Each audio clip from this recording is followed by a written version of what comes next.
Audio test 1 2. Audio test 1 2.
So you ready? Actually, you can't believe that clock is wrong. It's really 5:33, so late. We'll start. Are y'all ready? Yeah. Okay, very good. Welcome, everyone. We're glad that you're here tonight at our February board meeting, and we have a busy night with lots of good stuff going on tonight. I would like to recognize Troy Weathers. He's the chairman of the Bradley County Board, and he's here tonight. He's also put his hat in the ring for the representative of the 24th District of the House for Nashville, for Tennessee, and so just wanted you to know he's here. But we've worked together lots of years, Troy and I have, and he's worked with our other board members, and we always like to see our Bradley County board members here, so welcome, Troy. Thank you. I'm going to turn this over to Leah. All right, if everybody would please stand and pause in a moment of silence.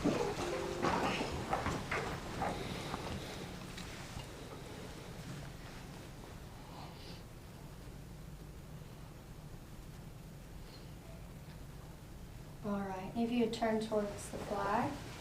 I pledge Allegiance to the flag of the United States of America and to the republic for which it stands, one nation, under God, indivisible, with liberty and justice for all. Okay, board members, you have the consent agenda in front of you. Is there anything anyone would like to take off of the consent agenda? And if not, I need a motion to approve. So moved. All right, there's your motion by Peggy, second by Carolyn. All those in favor say aye. Aye. Aye, and that was unanimous. All right, we will move on to regular agenda and the director's update. Dr. Dyer. All right. Well, first of all, good evening, everybody. Good to have you here tonight, and for our crowd that's here and those watching online. First update that I have is this week is National School Counselor Week, and we appreciate the work of our school counselors.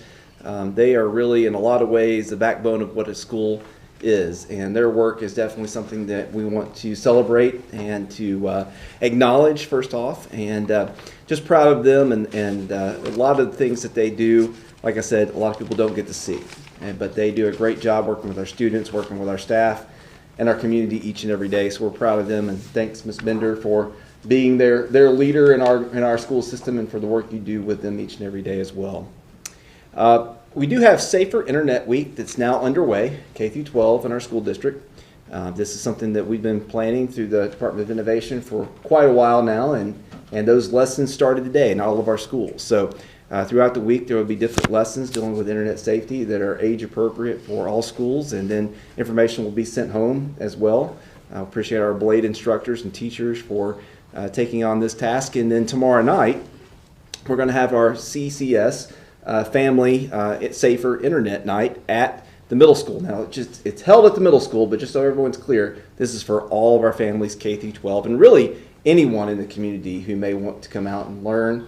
We have a specialist from the TBI who will be here talking about internet safety, and our own innovation department will be leading some sessions on things that we do for Cleveland City school families to help keep our families and students safe on the internet and through technology. So that's happening tomorrow night at 6 o'clock at the middle school, and we'll try to start and end on time.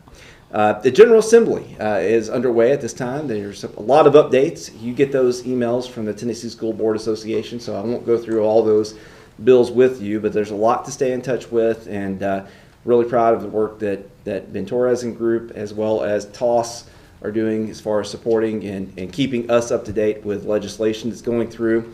You're probably aware during the State of the State address, Governor Lee outlined a lot of different things dealing with funding for K through 12 education. I've got a few of those highlights that are here. Again, all this has to be approved through the General Assembly, but this is what he's put out there. So we're looking at $500 million in new money for CTE.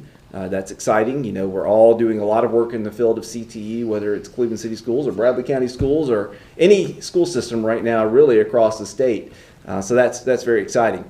$2.5 million for a future workforce initiative, $124.7 million for an increase in the teacher salary pool. So that's money that will be funneled into teacher raises down the road, as well as $25.5 million in recurring funds for summer learning camps. You know, we had a great experience last summer with those, and we have one planned this summer as well, but now we'll be able, if this money is approved, to continue that into the future. So that's a very exciting development. And again, appreciate TOS and TSBA for their updates. Speaking of updates, just want to kind of give you an update quickly about our principal search underway for the high school. I have at this point met with our student advisory group at the high school and got great feedback from them. We broke into different focus groups and had boards up, and basically they gave some great words of advice on what I need to be looking for in our next principal. Mr. Kaiser and Dr. Lang also obtained feedback at the parent open house night at the high school, and that feedback has all come back to me now. I've got a community partners meeting set up for February 9th. We're going to be feeding them breakfast and picking their brain for a little while on items that they think I should be looking for. And then on the 22nd of February, we'll be holding a CHS faculty and staff focus group as well, meeting with all the different faculty and staff there at the school. Survey is ongoing on our website, but I have Julie's printed off, and that's part of your packet today, just where we are today. And I'm not going to go through this necessarily. You've got this. These are just survey results from 633 people as of the day of the printing of this, which was January 26th, that had put in information regarding the principal search. Since then, there have been more people, and of course, this is still ongoing. This is not over yet. The survey is open still, but I wanted to make sure you had this in your hands, and of course, we'll put this out for anybody else wants to see that, just with information about where we are at this point in the principal survey.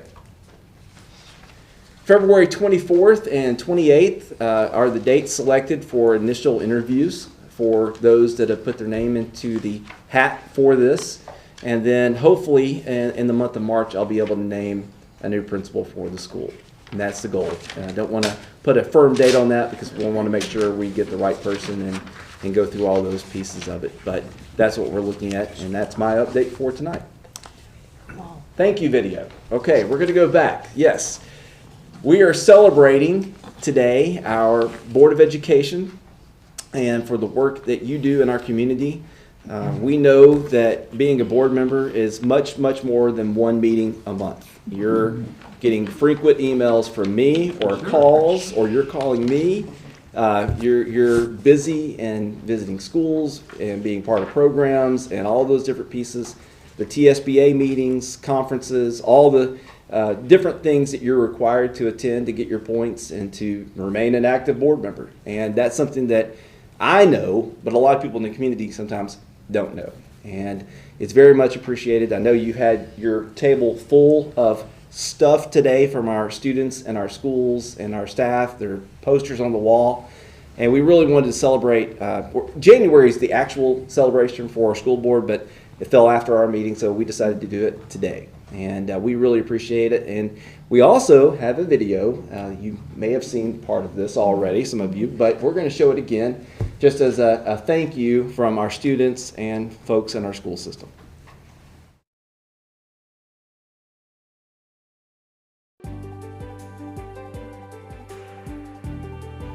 Have you taken time today to thank our school board members for their dedication and commitment to our staff, to our students, and to our Cleveland community? Thank you. Thank you. Thank you. Gracias. Salamat. Spasiba. Thank you. Thank you. Gracias. Thank you. Thank you. Thank you. Thank you, Cleveland City Schools Board of Education.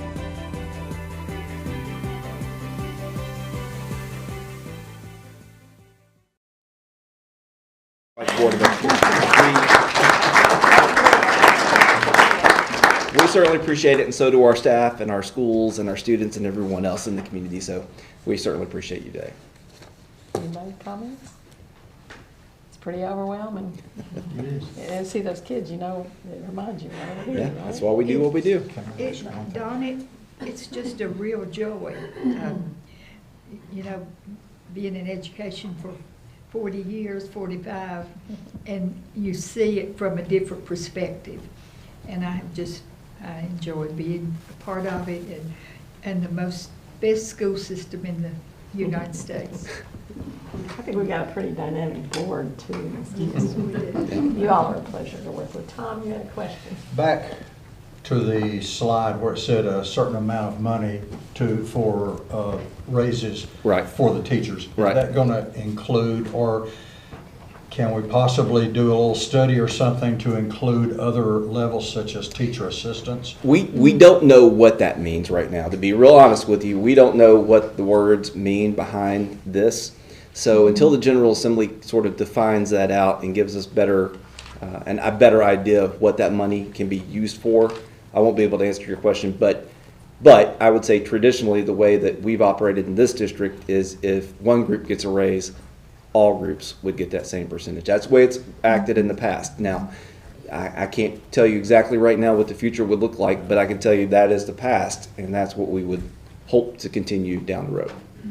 That could be cafeteria workers, bus drivers, everybody. That's exactly right. That's the way it's always been, but that's the whole way, some things have changed last year with the legislature and the defining of a teacher by law, so now we have to look and see how that affects us. But right now, I really, truly could not tell you anything other than we're going to do everything we can to make sure everybody sees that same raise. That's the goal for anything that I would bring toward you.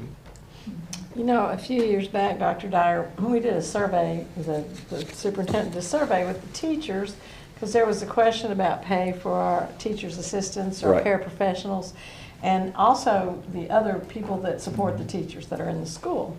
And the teachers, almost up to the very last one that answered the survey, said everybody should get a raise, not just us, because we couldn't do what we do in the classroom without the support of all these other people. So it was really nice to hear that everybody kind of holds each other up. I think if you took that survey, especially today, after 2.5 years of dealing with COVID, you would see that result be even higher, I bet, if possible. I think that's where it would be. Since we're not hiring substitutes ourselves, and we have a company doing that, how does that affect them? Would they be able to benefit from us? Well, that's a different pot, but I do think, we need to continue to look at pay for all of our employees, substitutes included, so that's something we'll continue to take a look at. We just have to see how far those dollars stretch and where that money comes in from the state. And that's where, our bread and butter comes from, the state funds, as far as looking at raises for anybody. So that would be, of course, the board approves the final budget, but any recommendation I would bring would be increasing salaries for all, if we're going to do for any.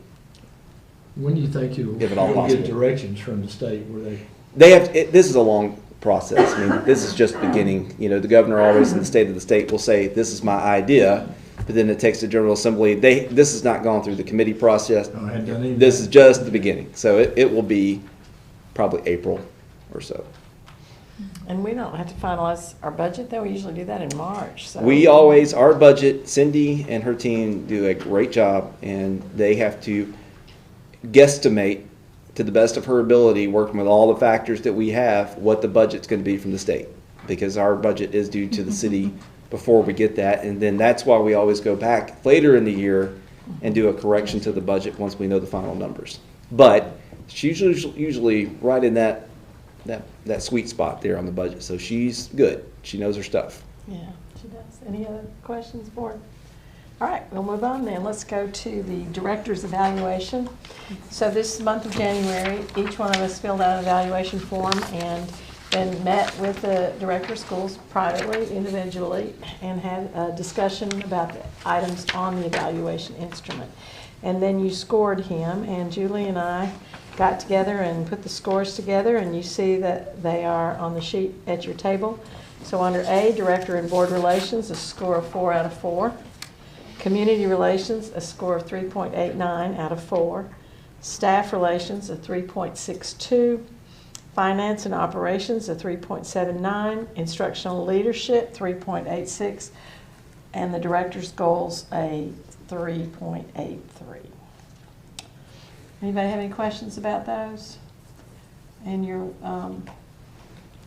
I think it's a very valuable way to do this, because I'm sure Dr. Dyer, well, he showed me he has a whole notebook of things he gets from board members when he meets with us during this process, ideas.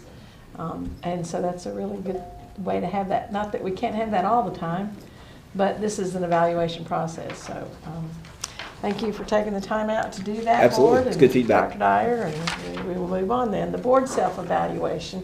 We also filled out a form put together discussing what we do as a board and asked you all to put in comments and suggestions. And so out of that discussion, Krista had a recommendation, and I'd like you just to share that, please. Yeah, when we were looking at when we do that process, we're always looking at ourselves and seeing what can we do better, what can we do to help us function more effectively as a board. And it occurred to me that we've missed out on our board retreats. We had to stop doing our board retreats because of COVID, and I would like to propose that we bring those back and that we start making very intentional opportunities to get together as a board and discuss what our visions are, what our hopes and our ideas are moving forward, so that we can come together and present those as priorities as a unified board together. So I'd like to propose bringing back and trying to meet at least once a year, if not more often, how often you think would be appropriate to get together in that setting. So if there's no objection to having a board retreat, Dr. Dyer has asked Julie to look at some dates, and you all have your calendars, and we talk about those dates right now. We can talk about place after we figure out dates. But I would like to, whenever we get a new board member, that we have a retreat generally right after that. But lucky for Nate, he got elected and we had COVID, so we didn't get to have it. Didn't have it. Lucky. So I thought a lot about when you come into a board and you're brand new at that, and you don't get that advantage to sit down and just talk to all the board members, except at a board meeting like this. It's kind of at a disadvantage. Now, he's done great. He didn't need the retreat. He's a quick study, but it benefits us all when we have a retreat, not just a new board member. So I'd like to have one in the spring and then have another one in the fall. But if you all could, we should try to schedule the spring one. What are your dates that you suggest, Dr. Dyer? We have looked at March 31st as a possible date. That's a Thursday, I believe, if I recall. So that gives us time between now and after spring break to get agenda ideas from you all, because you need to derive the agenda that day to make sure that we're covering what you want to talk about. So how would the 31st look? Everybody, does that look okay? Unless you want to do April 1st. April 1st, it's always a fun day for a retreat. I don't think so. Pass. Okay, let's talk about March 31st, and Julie will put some ideas together for place and time, and she can email that to us. Okay. So let's just go with that. Perfect. Okay, excellent. We do need to vote on the director's evaluation. I failed to do that. So is it acceptable to everyone? And if so, I need a motion, please. So moved. Okay. Second. Motion and second. All those in favor, say aye. Aye. Aye. Very good. Okay, we got that. Very good. All right, now we're going to go to the spotlight and the ESSER fund. Yes, I'm going to ask Mr. Kaiser to come forward, and we're going to spotlight some employees today. Good evening, board. We have a few folks that are with us, some that couldn't be here in person, so you'll see their faces as well. I'm going to introduce the first group and kind of have them come up, and then I'm going to have Dr. Elliott come up and kind of share the vision around that group, and then we'll introduce everybody else. Most all of these folks are currently ESSER funded. All of them are involved in our ESSER plans in some form or fashion moving forward. So we asked them to come, so you will see their faces. So when we discuss kind of what's going on with this group, you'll know who all is included. So the first individual I want to introduce to you is Dr. Danielle Scarth, who is currently our behavior support specialist. Come on. See, when you get up here, then when everybody gets dismissed, it makes it easy to escape. There you go. You get to escape, yeah. Danielle currently works in our special education side of things and is working currently with David Stone on a lot of projects, but we're hoping she'll be working with the individuals I'm getting ready to introduce you next, which is the Cleveland City School social workers. First up is Chase Bennett. Chase, if you would come up. Kelly Brownlow. Some of these faces you may have seen around schools. They were probably in a different role. Kelly was a parent involvement coordinator at Mayfield prior to coming to the social work area. Takia Grayson. Why don't we have them stand that way, face? Yeah. The camera's there. Turn, you gotta face that way. And then someone I know that you know, but we'll include in this group is Miss Lisa Wiley. Yeah. And then I'll have Dr. Elliott come up and kind of share the vision for the work this group will be doing. This is a wonderful group right here. You guys don't have to stand there the whole time. They can sit down. You can if sit you like down to. there for a minute, but just want to brag on this group as we've gotten to start to know these individuals. But the vision has been over the last few months about really diving into addressing the adverse childhood behaviors that we're seeing, and those students who've come in back to our schools and in our schools during the pandemic and respond, some of the responses that we're seeing, and they'll share with you if you talk to them on an individual basis. We have several students who are sharing their tough situations that are going on, and sometimes they're acting out, obviously, in the schools. And as we've heard from our staff, and we've got feedback from counselors, teachers, administrators, and others in our system, we saw that there is a great need for this to be, for us to really focus in on these behaviors and help our students out in our schools, and some even at the early levels in K1 and 2 grade levels. So we are excited to have these people coming on board to help us in that way, but also to address just the needs of our students and work with our families and be a support to our families as well. And so our vision is to create this team to come together as working as a district, but also being out in the schools and meeting the needs of all our students. So we're excited. We have a vision to try to sustain this and to continue this and to grow this team as we move forward and make this a priority in Cleveland City Schools. Thank you, Dr. Elliott. Our next ESSER employee, and having you come up so they can see you on camera, is Miss Maria Herrero. Maria is our district interpreter and ESL family engagement coordinator. She is, let me tell you, she is wonderful. Having to have her help me, she is wonderful at contacting families, getting in touch with families, and making sure they understand. And even employees, making sure they understand what is going on. So we are very happy to have her join us full-time. She's been working part-time as an ESL Family Engagement Coordinator, and now she's with us full-time as a district interpreter. So welcome. Thank you. Thank you. A new face in a new place. Joining us as a District Learning Acceleration Specialist is Adam Moss. I don't think Adam's here tonight, but Adam is moving over into this position. And basically, the Learning Acceleration Specialist helps us coordinate our tutoring programs and our summer learning camp programs. As you know, those are very involved at this point in time, so he is helping out in that role and really works to Adam's strengths. He's fantastic at that. Also joining us, moving from the high school, here hiding out, is Mr. Ben Garcia. Ben was stolen from Miss O'Brien at the high school by Dr. Raper, and he has joined us as an elementary computer technician. As you know, we added lots of devices at the elementary level, so it was necessary to have a computer tech that could go into those elementary schools and deal with those issues. And then the last one is Miss Tara Watterson. Miss Tara Watterson has joined us as a data operator at Cleveland Middle School. She does all things scheduling, helping get data entry done, coordinating with Michael Carr's office for the middle school, and she is fantastic. Great personality and a great person to be around. So we have been fortunate to hire some great people with our ESSER funds this year. And I wanted to make sure we did this tonight because you hear a lot about ESSER funds, you hear we're doing this, that, or the other, but this is a way it directly affects students in classrooms as well as our teachers and things that are happening every day in our buildings. And these people will be out there to support them and work with them as they have been. And it's just a really exciting development and something that I'm really proud that we're being able to do. So I appreciate the work you're doing and thank you all for coming tonight.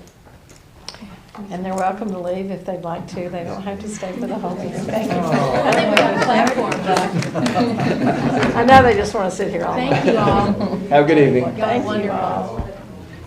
We appreciate that. What are we going to do when the ESSER money runs out, Dr. We're going to find new ways to fund them. So. Can I ask a quick question about that? I didn't notice, are the social workers going to be housed in individual schools, or is that something you're going to be working toward, or how is that going to work? Their schedule is a little varied. They have, you want to talk about that more, but Okay. Yeah, our social workers, they're going to be K-8 focused, the 3 social workers specifically. So when we've decided as a school system it would be best since they're zoned, like families, the Blythe-Bauer families, if we have a social worker working with Blythe-Bauer elementary students, that as they work in the middle school, they'll work with similar, because it probably the family working together. So they'll be at 3 different elementary groups and then the middle school.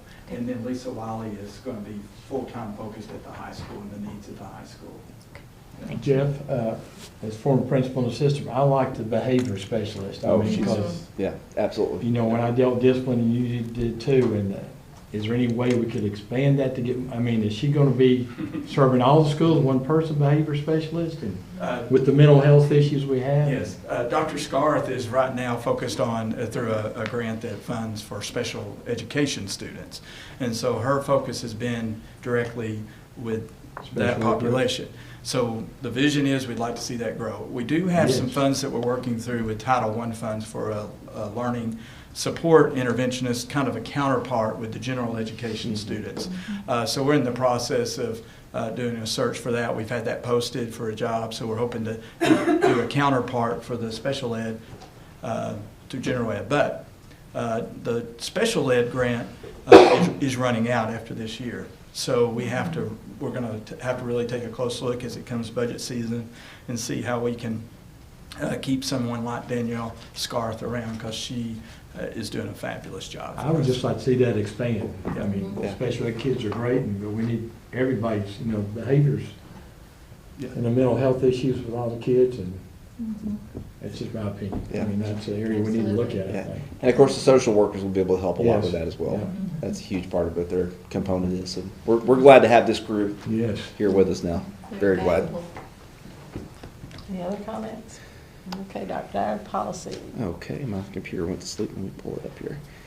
All right, as far as policy goes, we have one policy up for discussion tonight, and this is dealing with summer instructional programming. Let me pull that up a little larger so I can see it. So as you can see here, basically the summer programming, we've taken out some of the old language, and now we have a lot of new language to deal specifically with state laws that were passed last year dealing with summer learning programs. So this talks about what we're going to be able to offer and also what we're required to offer, and then also how all this works as far as how we plan things out. So nothing really here is too out of the ordinary, and it's really things that we're already doing, just being codified by policy.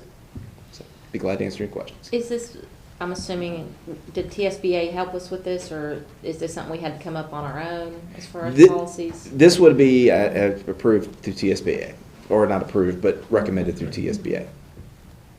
Any other questions? I need a motion. Are there any requirements around the students' participation? I know you have a requirement section here, but are there... Right now... How does one attend? Yeah, so the only ones that would really be required is if there's a third grade retention bill that's been passed. So if that law is not modified, then in coming years, certain students may be required to go through summer learning camps in order to progress to the next grade span. Now, there's a lot of talk about that bill right now in Nashville, so I don't know whether it'd be modified or not. That's one of those things we'll wait and see how that goes. But as of right this moment, no, students are not required to attend summer learning camps. It's totally an optional. But we had a great attendance last year and a great kickoff for it, K through 8. So, and of course, the high school does their own summer learning for students that need additional time and support there. So then any student can participate? Yes. There are students that are priority students, but once you have that priority list out there and there's still openings left, then any student can register, and we were able to do that last summer. And we provide transportation for We them do. too, don't we? Transportation's funded through the state and provided for all students. So let me be sure I understand. The students that really need it, because they might be falling behind, they're prioritized. They are prioritized. They're invited first. Right. And then if those slots don't fill up, then the rest of the students are invited. That's That correct. Don't necessarily need it. Right. That they just want to come. Yeah. It's It good was for fun. everybody. I would want to go. And the camps are fun. They have a great experience. This is not English class all over again for a summer. They're learning, but they're having fun. It's a camp type of experience. You all saw it last year when we went out and visited schools and did some things. So it's a really good experience for our kids. We visited the middle school, I remember, and it just looked like lots of fun. I thought, Exactly. "Ooh, Yeah. We didn't have this when I was in school. Right. This looks great. Right. STEM learning. So I just want to Yeah. be clear that it's not available just for people that may be receiving an F in the class, because I had a comment or. Right. No, There's a thought out we there do about have that. to go through our priority list first, and that's the state regulation. But after that, we can open it up, and we had no problem opening that up for last year for all of our programming. So that's a good point.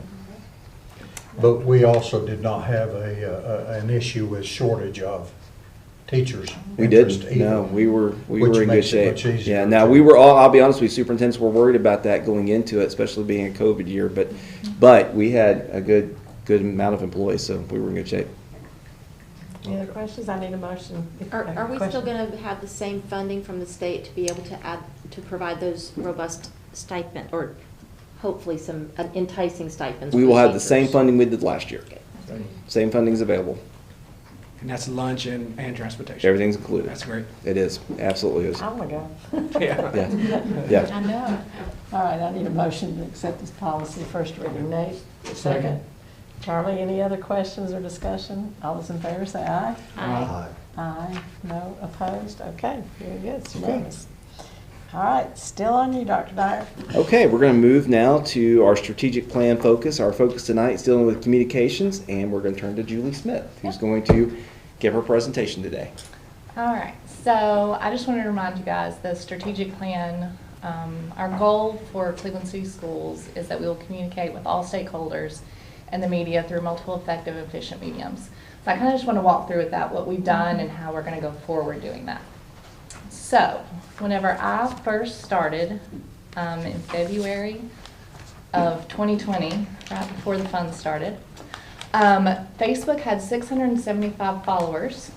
In December of 2021, we now have 3,206.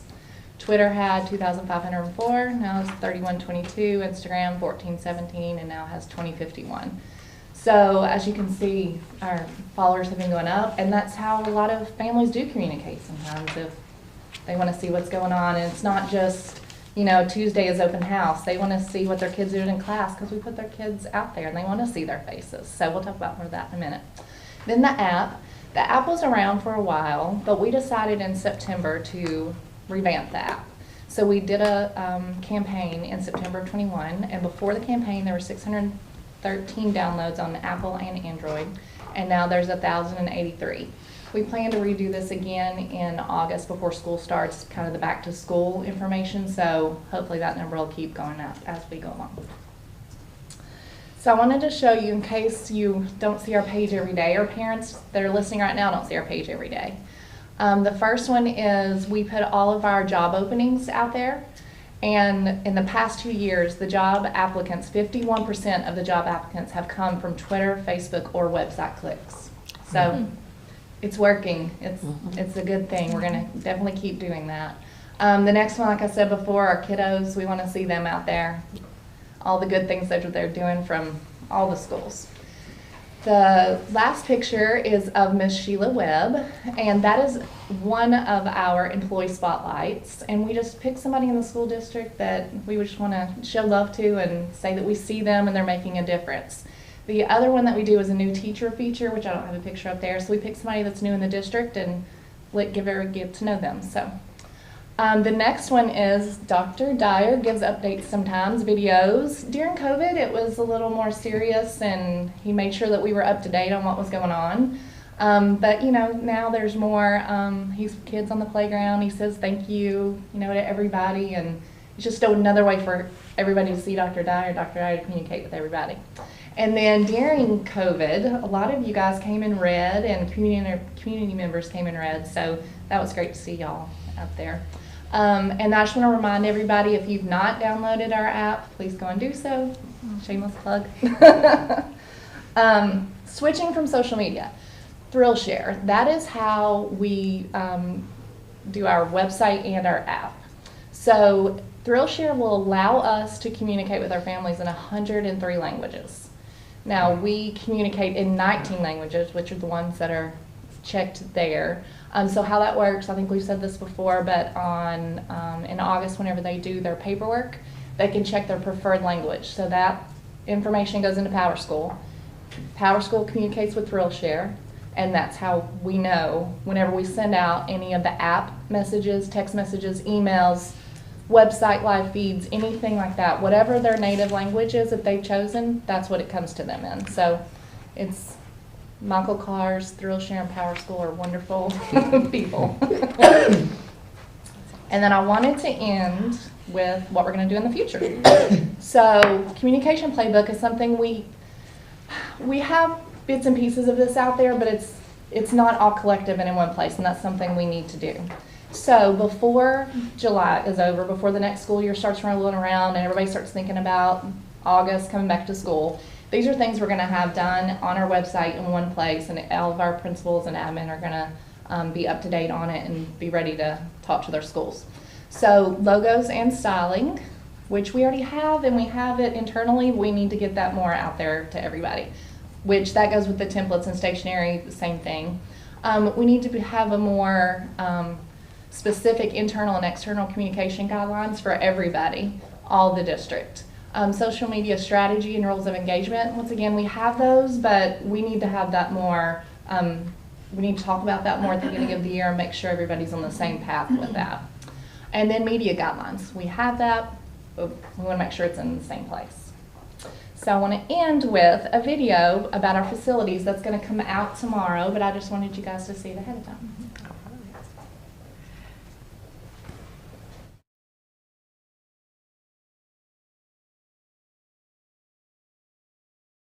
Founded in 1885 by a group of visionary leaders that wanted to provide children with superior educational opportunities, Cleveland City Schools is home to some of the most outstanding school facilities in the state of Tennessee. Today, with the support of the Cleveland Board of Education and Cleveland City Council, the district maintains well over 1.28 million square feet of second-to-none educational facilities for students. Outstanding school facilities, one reason to choose Cleveland.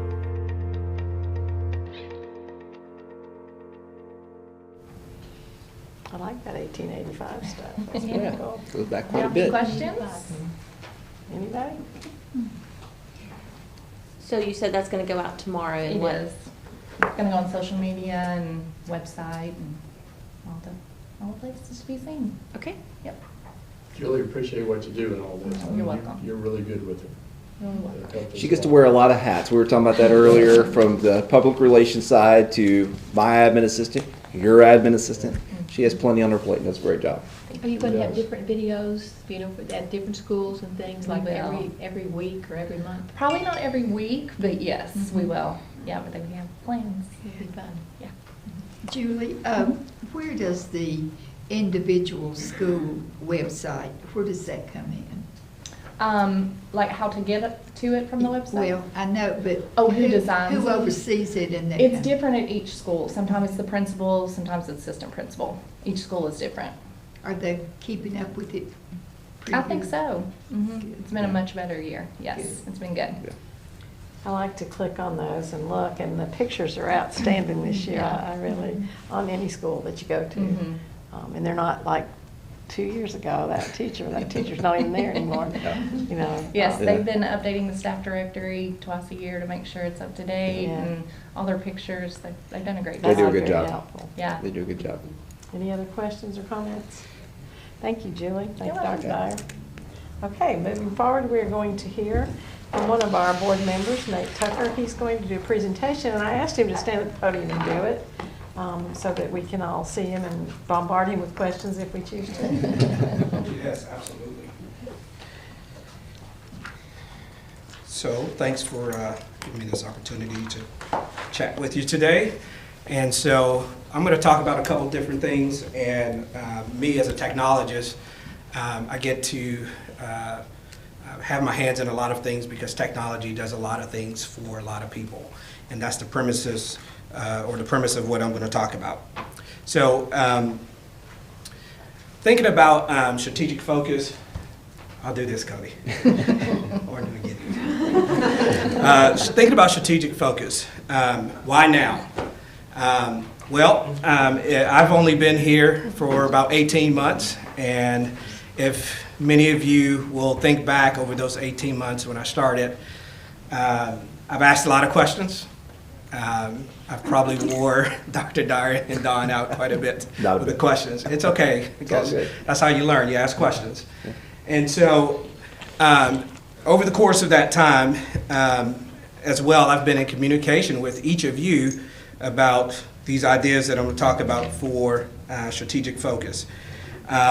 So I want to discuss today so that we can formalize a plan for improvement. But before I go any further, I do want to take the time to give a shout out to a couple people that some of these things or topics I'm going to talk about will affect or assist. That being Dr. Raper over here on the right. Y'all may not be able to see him on the online, but he's sitting over there controlling everything. And then Julie White, which she presented about today. And then there's so many others. Here's another premise of my my presentation. Organizations thrive when change is initiated and embraced. If we stay stagnant, we eventually die. And we have a lot of great things going on here at Cleveland City. It's done a great job in so many areas. I want to be clear that the sky is not falling. The sky is not falling. These topics and strategic focus areas attempt to build upon that success that we've already encountered and we enjoy, which will ultimately provide improved service support to our greatest stakeholders, the students and the parents, because they are our customers and the reason we are here. It's kind of odd using a business term like customers when we talk about students and parents, but at the end of the day, those are our customers. So the outcome of this presentation, I'm sorry, I didn't do my jig there for you. So the outcome of this presentation is present a motion for formalizing the creation of strategic plans or adding to the already existing. All right, so here are the three areas: technology, diversity, communication, and marketing. Okay, and I'm going to talk about these individually, but at the heart of all of this is customer service. And when done holistically, it provides a memorable experience. So let me give you an example of this. So let's say you take your car and you put it in a dealership, right? You expect something from them when you deliver your goods, right? And if that expectation isn't met, then you follow up, right? And so many times you have heard from parents, right? Because they deliver their goods. I'm one of them. I deliver my goods on a daily basis. It's kind of odd that I'm calling a kid a good, but you get what I'm saying.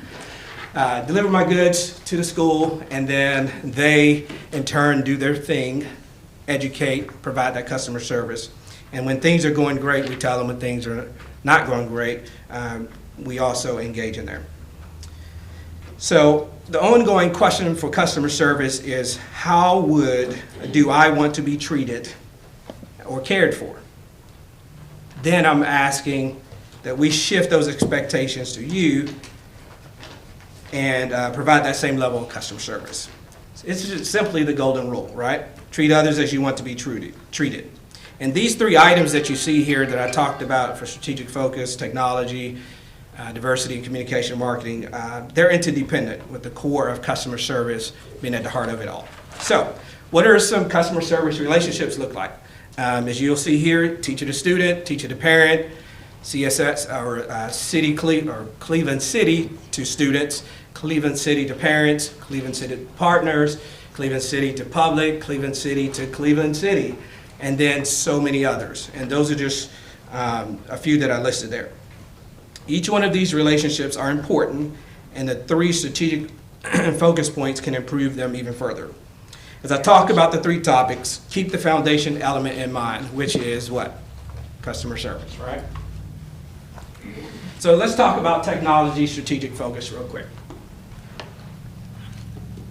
If you'll, existing goal exists, or a goal exists currently in the strategic plan that we have, and it addresses technology and an action step related to the BLADE project.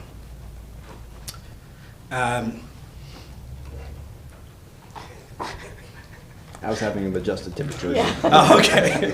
He's multitasking over there. All right, so I didn't know if I had to jump into this now. Okay. All right, so not long ago, we approved the creation of a strategic technology plan, which is also in development. What's really neat about this and participation in this with Dr. Raper is the audiences that are included. So for example, the Chief Academic Officer, Dr. Elliott, and I shouldn't have called his name because I'm not going to be able to call everybody's name as I go down this list, so I'm going to stop calling names now. All right, administrative staff, teacher, parent, student, and then a board member, okay? We must fully embrace technology at all levels as a critical component to our success as a school system. So, I am currently working on this committee with Dr. Raper and many others for developing a strategic plan under his leadership. And here's some thoughts that I have shared with this committee, and I wanted to share those with you guys. Technology is no longer a luxury. It's not a luxury anymore, it's a utility. And it is used by so many, from the youngest student all the way to the grandparent, all right? Technology should be used to solve problems. My saying to my technology team is, if we're not solving problems, we need to change business because that's what we're there for, to solve problems. So with additional workloads added to teachers, for example, from the pandemic, what are some things that technology can do to ease their loads so that they can spend their time focusing on the things that only a human can do? There are a lot of things that technology can do for us so that we can do only the things that we can do as humans. So the other thought, what are some inefficiencies that can be improved upon? I love that we have included support office staff because they are vitally important to the function of this system. And we can address their needs. We sat here the other day and listened to some of those needs. So this is another form of customer service that is internal but also affects external. When we meet the needs of our support staff all the way up the chain, that's a form of customer service. So the Blade project has been effective. I've seen this firsthand in my own family. Inclusion of other hidden technologies such as infrastructure and enterprise software, etc. Cody is leading that charge, is important to the long-term success of the Blade project because the Blade project can't fully operate without those other things.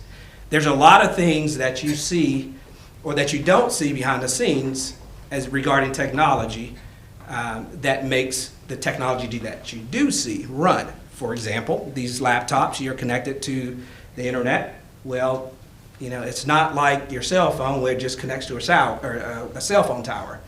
You know, these devices connect to so many things that get you out on the internet. Okay? And because of that, we're connected to the internet. There's so many other things that you got to consider, such as attackers, right? We are a target because we're a school system. And I love that Dr. Raper is including the infrastructure stuff in this plan. So we must seek talent in these areas, all right? And it was great to hear that he brought on someone in the elementary level. But I wanted to point out this because in a lot of the audiences and the groups I work with, when you think about technology pay and what it costs to have a technology professional, it's a little scary, okay, because they get paid a little bit more than your average person. And so I want to point out this. We technology people, we're not competing with other Cleveland City type systems. We're competing with everybody.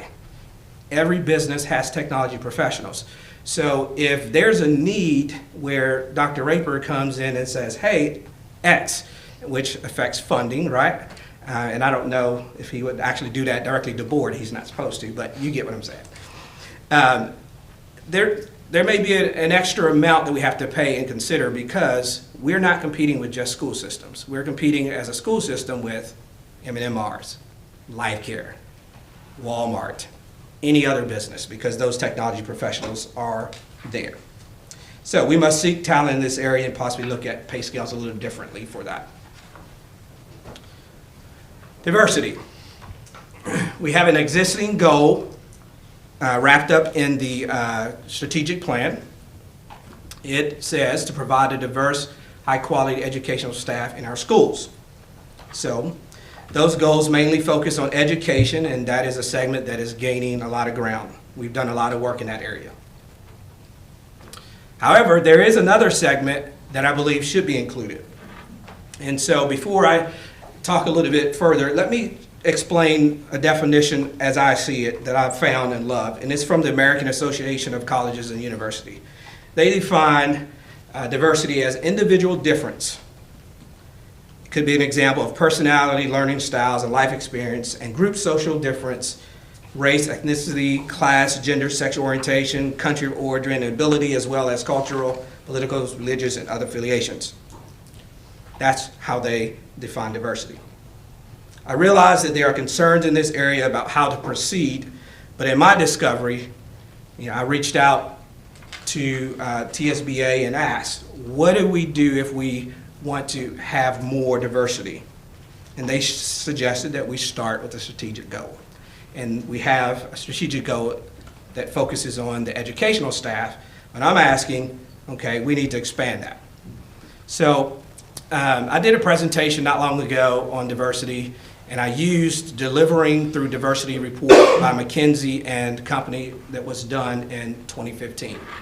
And this particular assessment, it did an evaluation or assessment of somewhere in the neighborhood of 1,100 businesses. Now, I know we're not a business, a for-profit business, but we can learn a lot from what they've done. And here's some of the things that stood out. Top team ethnic cultural diversity is correlated with profitability. Now, we can turn profitability into a great educational success. In our 2017 data set, we looked at ethnic cultural diversity in 6 countries where definition of ethnic cultural diversity was consistent and our data were reliable. As in 2014, we found that companies with the most ethnically cultural diverse executive teams, not only in terms of absolute representation, but also of the variety or mix of ethnicities, are 33% more likely to outperform their peers on profitability, which is pretty impressive. So what does that mean?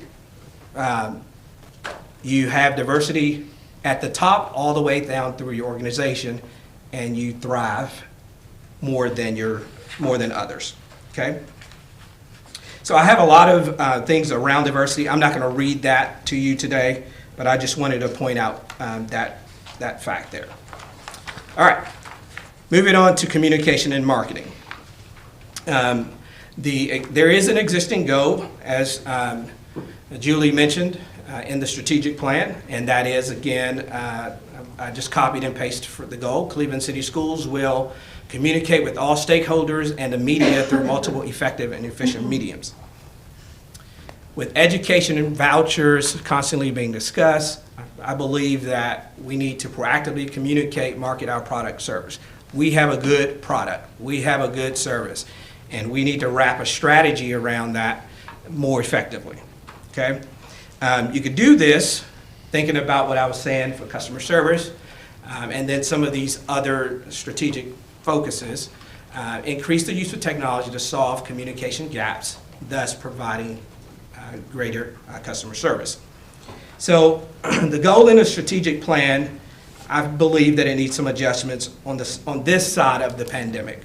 I think we need to be a little more aggressive. I think we need to be a little more intentional, and we need to be a little more detailed, because it's very generic, as you can see there.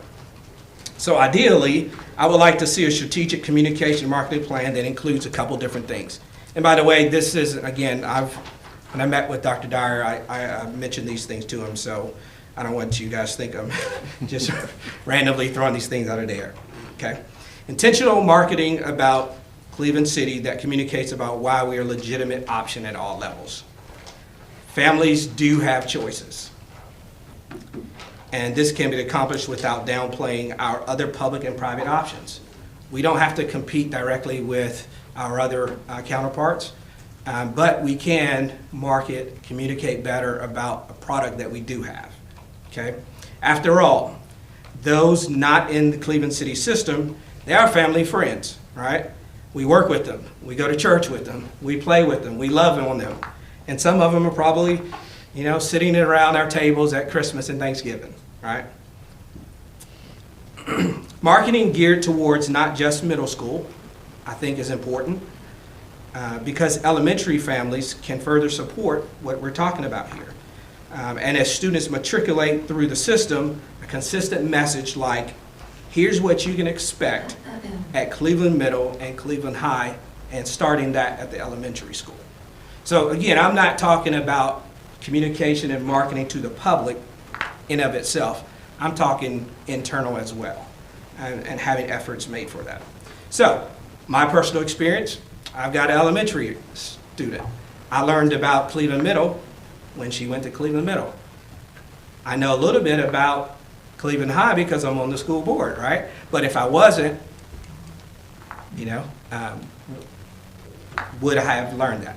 Now, I will say this, Mr. Akayona, he hosted a session, and it may have been 2 weeks ago, and it was a great session. And that session was about what can your student expect in 6 years? What does that academic journey look like in 6 years?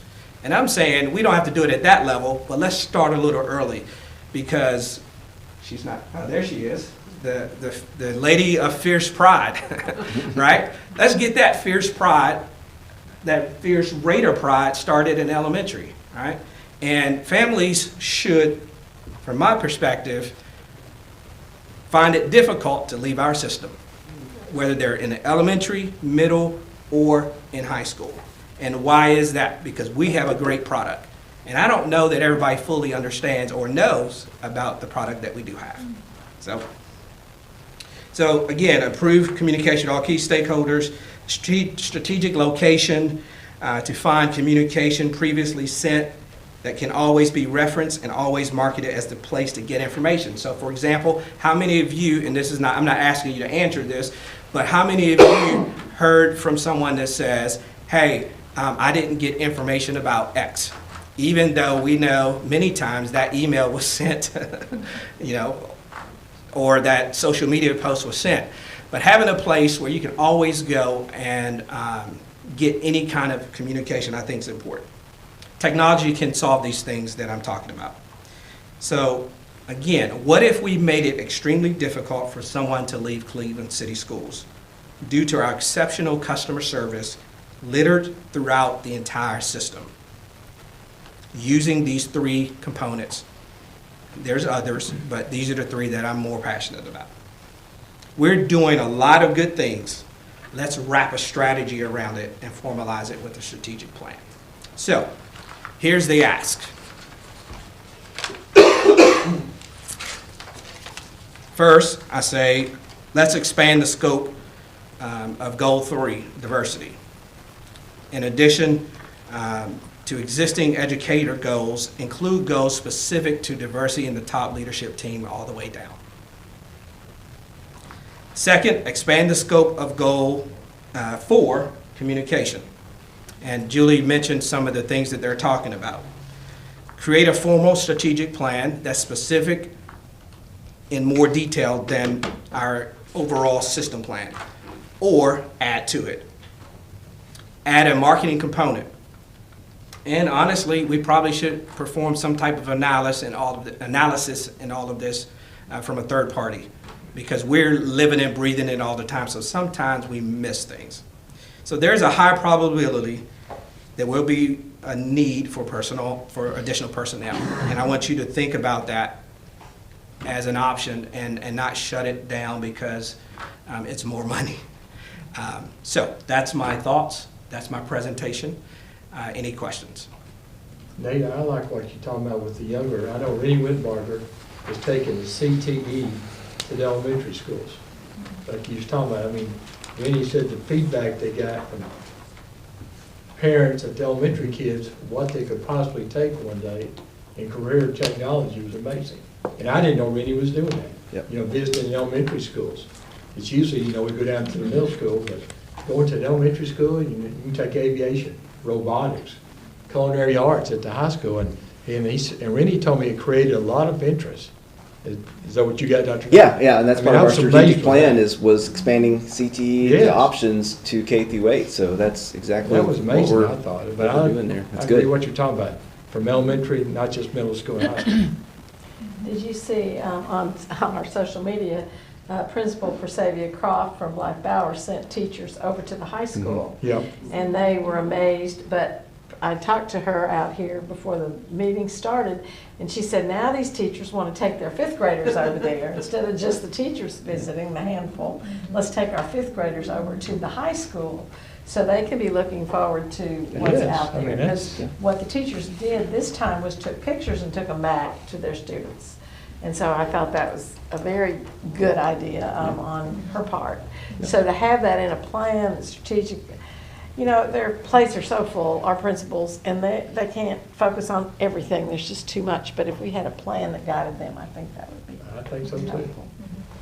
Many years ago when I taught, sixth grade especially, at the end of the school year, along with Jeff and Kelly Bender, we took our kids to the middle school toward the end of the year.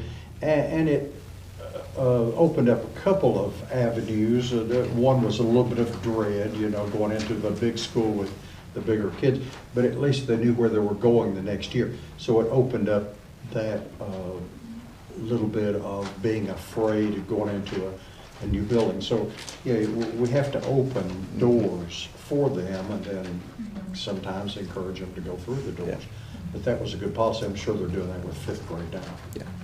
And you did include communicating all of this to the community, because it's amazing to me how many kids are getting an associate degree before they get their diploma.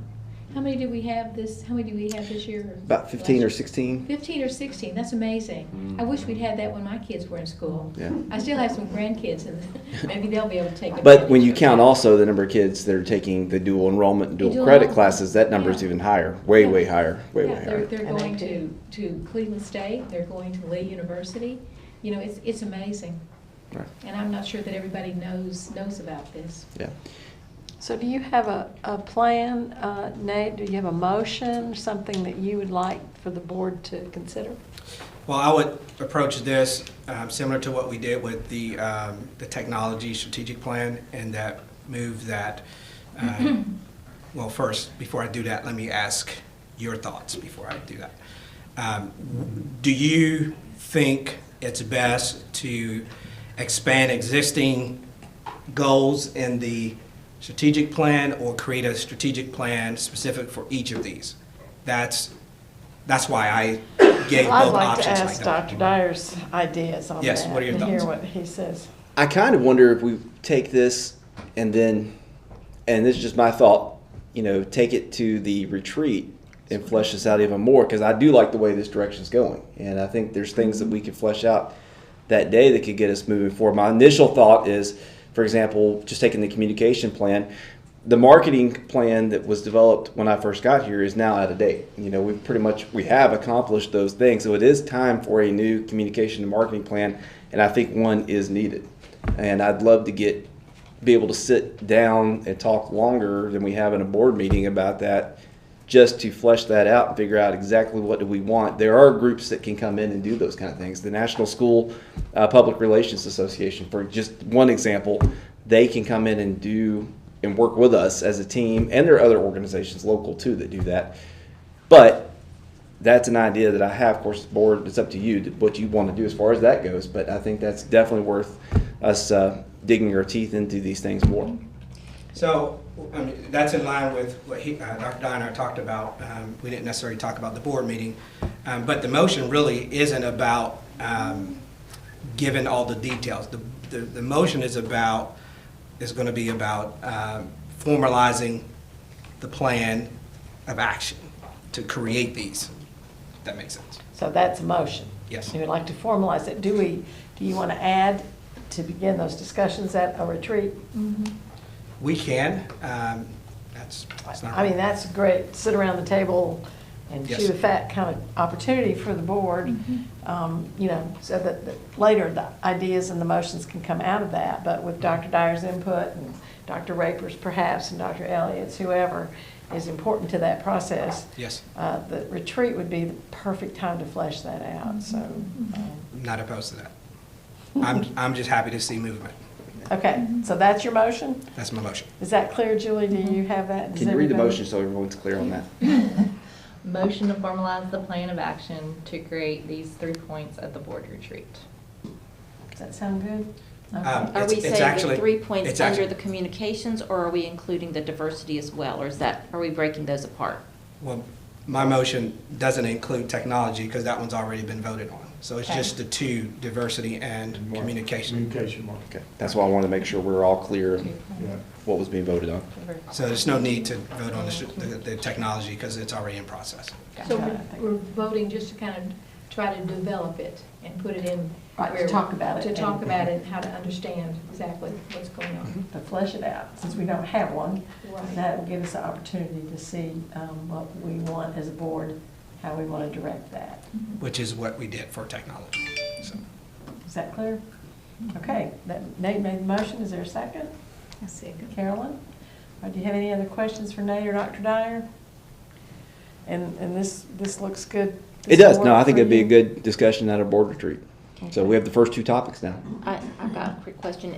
Are we gonna, I would like to, I don't know if this is the appropriate time or not, I would like to have an outside, somebody that could guide that discussion, I think would be really helpful in terms of a professional that knows how to get kind of a sense of what are our goals, what Sure. are our, if that's something that could be done within that time frame. Yeah, I think for we that have first. somebody who can do that for us, and I'll be glad to bring that up. I don't think Let's that get has us to. started. Yeah, I think that would be a small portion of the retreat. Right. It wouldn't be the whole Yeah. retreat, but. yeah. What we'll do with the retreat is ask you for ideas, then figure out how much time we need to vote and kind of go from there. So we're going to plan for the retreat plan. Yes. Yes. One other question, Dr. Barry, in all around Tennessee, Right. when you talk to other superintendents and things too, have you gotten some ideas from them with how they're expanding their ideas? For which area, I'm sorry? Or either? For communications, I'll start that. I think we're probably ahead of the game a lot of ways with formal plans and what we're doing. But I also think there are ways we can continue to improve that. And that's what I am hearing and what I'm seeing.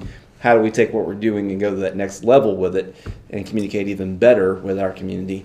So I think that's a plus. But I do think we're ahead of the game in a lot of ways. Diversity, I know from the educator part and what we're seeing in our schools, our new provider we're using for HR, for developing jobs and getting the jobs out there, that's getting us a better pool of applicants that are more diverse. Now, I will say in the upper areas, it gets harder. And when you're talking about, I would say assistant principal up, it gets harder to get a more diverse group of candidates. But I would love, I would absolutely love to figure out a way that we can get that applicant pool to be much larger than what it is and not look all the same. So I think anything we can do in that arena, I am very open to. Any other questions? All right, I will call for the vote. All those in favor, say aye. Aye. Aye, it's unanimous. Thank you, Nate. Thank you. It was a great presentation. Board members, let me remind you, you can do presentations to the board like that. You get boardsmanship points, which is not why he did it. He already asked to do it, and then I said, oh, you can get points for that on your boardsmanship. So if you have some good ideas and you want to do a presentation, just let me know, or Dr. Dyer, he can tell me, right? Okay, next up is Lynn Holtz, I believe. Oh, well, Mr. David Beckler, welcome. Are you the president now? Has it changed over? Well, for the next 30 minutes. All right, of the Hey, I want y'all to know I do have my blue socks on. There you go, nice. But today I'm very proudly representing the Bradley Cleveland Public Education Foundation. Very good, welcome. Lynn, first of all, I want to tell you thank you so much. We will be as brief as we possibly can. Lynn and I are here together, and our purpose today is to give you a midterm report. We think it's very important that we maintain a relationship with you, that you know us, that we know you, and we serve you as best that we possibly can. And the way we do that is we show up and spend some time with you. And so we're going to be brief and give you our midterm report. We think we've got some pretty good things to report to you. I do want to tell you, Nancy Blank is our president. Nancy, because of personal matters and including a death in the family, Nancy could not be with us today. So that's the reason I'm Nancy's voice today. So this relationship that we have with you all is very encouraging. And there's been some things to reinforce that we're really excited about. The focus on educational excellence is evident to you, and the ability to join our forces with you, and that's what we're really doing. We want to join you and be a force with you to accomplish the things, so that both teaching and administratively, that we can enhance the teaching and learning. So we're in this thing together, and as I say, we want to be on your team. We want to play on your team. Please. On a personal note, I have worked on a few projects and got one big one coming. I'm really excited about that, and I'm not going to get into that today. But I have found your administrative staffs to be excellent, and I'm getting to know Jeff. I know Hal very well. Autumn. Autumn is still with us. But those are examples of what a great group of people to work with, and how reinforcing, and what the imaginations they have. And I just want you to know, I feel so personally, I am so pleased with the reception with those that represent you. I have told you that before. I know it sounds repetitive, and I don't mean that, but it is what it is. I need to read a little bit here, because I just want to talk about our focus for the 6 months. The foundation is focused on supporting for both the Cleveland City School and the Bradley system, as you all know. The teacher grants, the Lily F. Fitzgerald Excellence in Teaching Award, and the Friends Innovation Award all continues. The Cleveland Middle STEM, the Cleveland High School Stimulation Lab, building on the George Johnson Family Foundation. In 2000, they gave $56,000. The Tucker Foundation has now invested $51,000 to purchase STEM-related equipment and enhance vertical alignment of teaching and learning from both Cleveland Middle and the Cleveland High School. Now, here's what we know. We can't do this without donors and sponsors and grantors. So we're focused on that. Here, if you can imagine our role, what we want to do, and our mission is to stimulate, to identify as many contributors, donors, grantors that we possibly can. We had a couple of events this year that you all know about that we think were very successful. One was Women United. That was September the 10th. They combined the BCPEF with the Boys and Girls Club. Out of that event, we raised, and by the way, Lynn and the staff worked very diligently, very hard, and we knew we had a matching fund of $50,000, if we could raise $50,000. And we worked really hard to get to $50,000. And we exceeded our goal. So we got the $50,000, we got the matching funds, and as a result of that, we had a total, we realized a total of $114,000 from that one event, $114,000. And your teachers and those people can do a lot of good things with that amount of money, I believe you. We still have $15,000 that was pledged to that event that we haven't received yet, but we're very hopeful for that. Importantly, now I want you to, if you take nothing else from my comments today, I think this is real important, because our mission is, how do we identify new grant? You know, we've got to get new people involved and expose ourselves. 62 of that event, 62% of the donors had never contributed to the BCPEF before. And out of that 62%, they contributed 48% of the funds that we raised. So I'm going to tell you right now, if we get anywhere near a 62% increase in those to contribute new folks, we've done pretty good. So we're really pleased about that. So I'll throw my chest out on that one. The Vision 100, you all are aware, we did that at Creek Ridge on October the 28th. It gave us an opportunity to bring the focus to the two school systems. Those of you that know me, those of you that attend that, you know how prideful I was to see those three school bands on that field together. We pulled it off. We did it. And we did it as a community.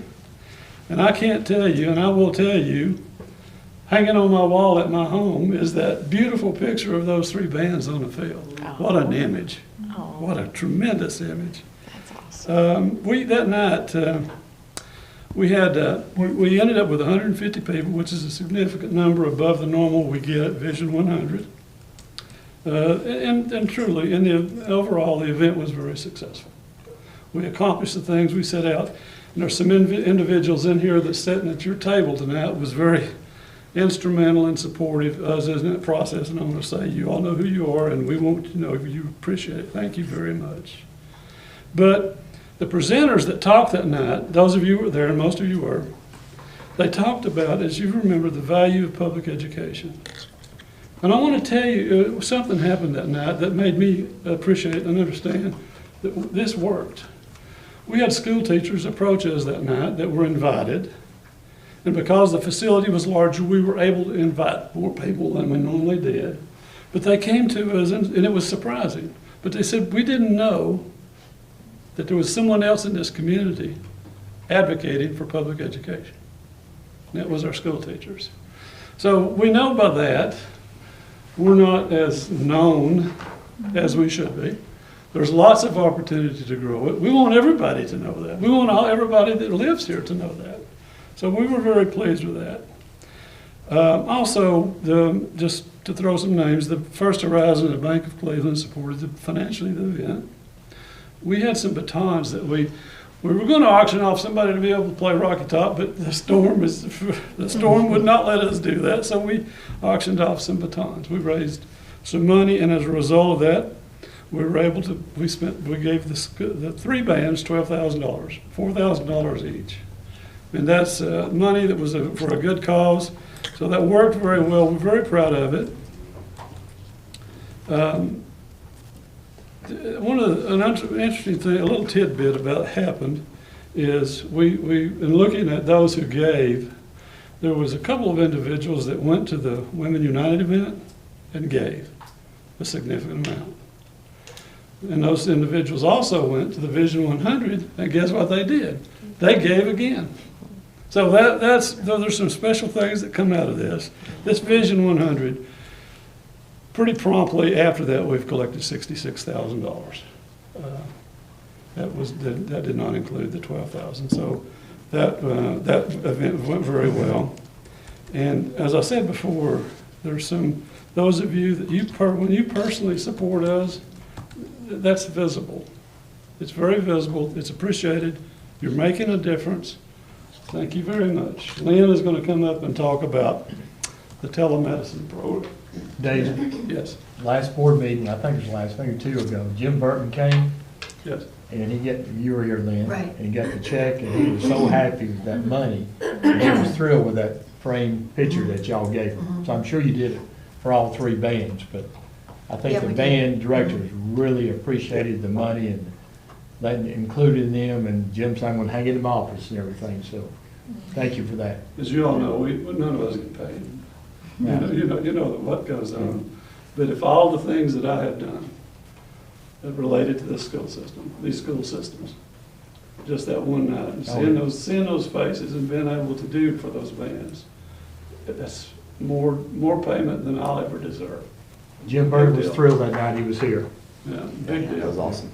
Great. And some additional funds have been contributed to the bands since then. Some Vision 100 funds were designated for the bands, which was interesting. Yeah. And, they raise most of the money that they need. And so just the gratitude that they expressed was pretty moving. Anyway, I think I said that night when we were here with them, but, I don't know how you get 100 high school students to do what you want them to do. But those band directors do it. I mean, those kids, there were 150 kids out there or something, and they did exactly what they were supposed to do. I don't know how that works. I don't know how that works. And I can guarantee I will not be applying for the principalship of Cleveland. Well, it's still open if you change your mind. We're still taking not changing my mind. I know what I can't do. I wanted to update you.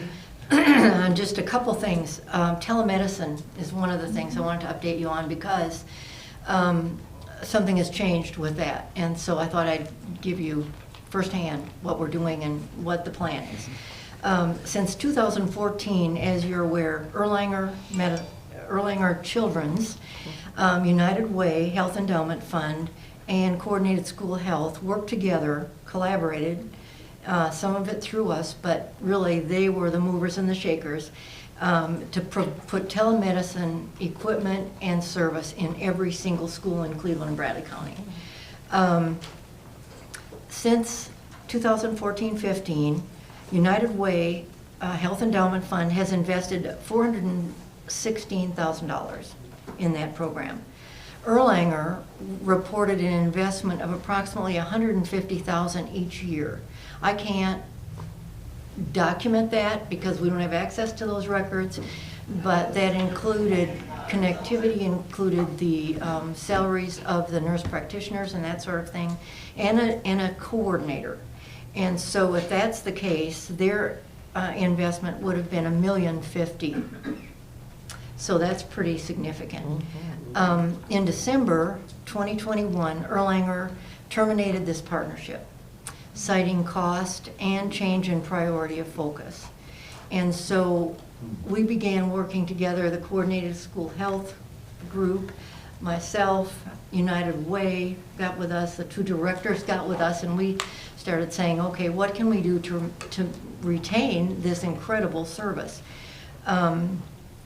And ultimately, we were able to develop a relationship with Ocoee Pediatrics. This is a local organization. Interestingly, a nurse practitioner who works in that practice has worked with the Erlanger telemedicine piece for years.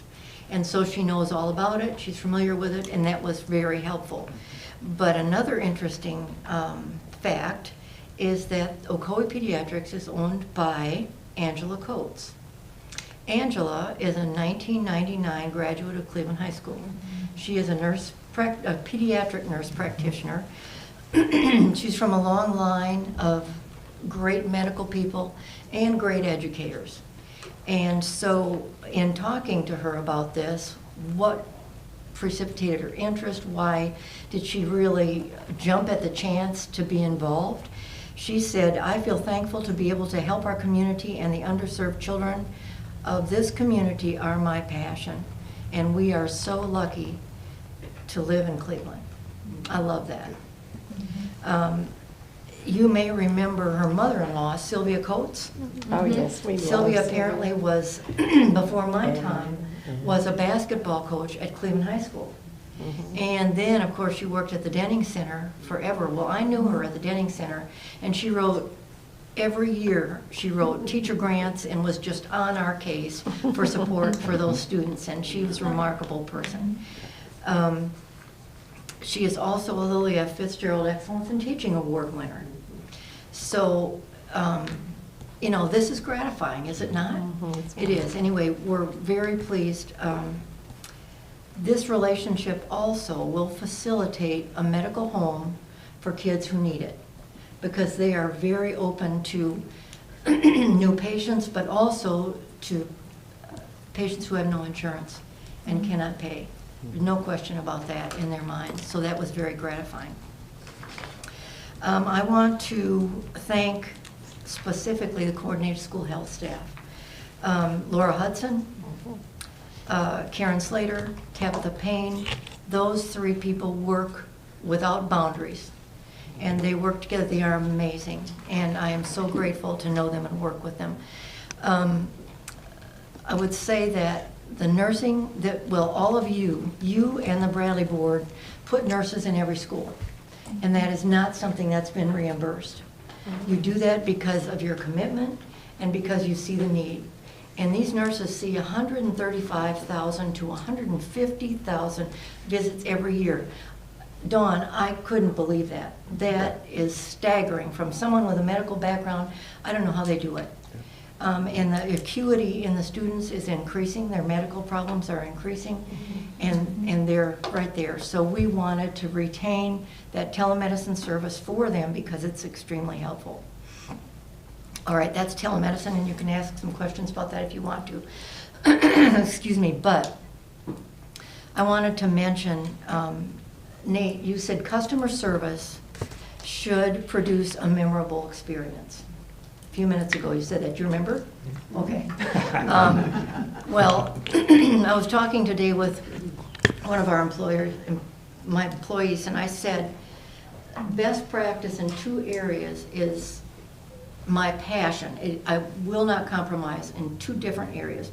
One is financial and fiscal responsibility. You know, it's my responsibility to keep my board legal. And so we set up best practice, we maintain best practice from a financial perspective, but the second is donor communication, donor feedback, and making certain that the programs and projects that are supported in Cleveland City and Bradley County schools are worthy, number 1, have impact, number 2, and that we communicate that back to donors.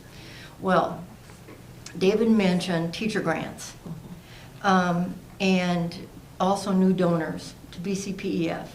Well, this past week something happened that was a new experience. We receive feedback from donors and we talk with them, and interestingly, let me say this, that we hear more often than you can believe, we are giving our money north to Cleveland and Bradley County because we know of the quality there and we know of the impact there. So we talk about the quality, but our donors know the quality that exists in the educational systems here in Cleveland and Bradley County, without a doubt.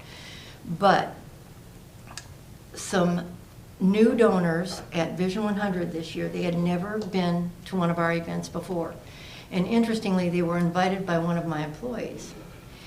And they gave, at the Vision 100 level for the first time ever.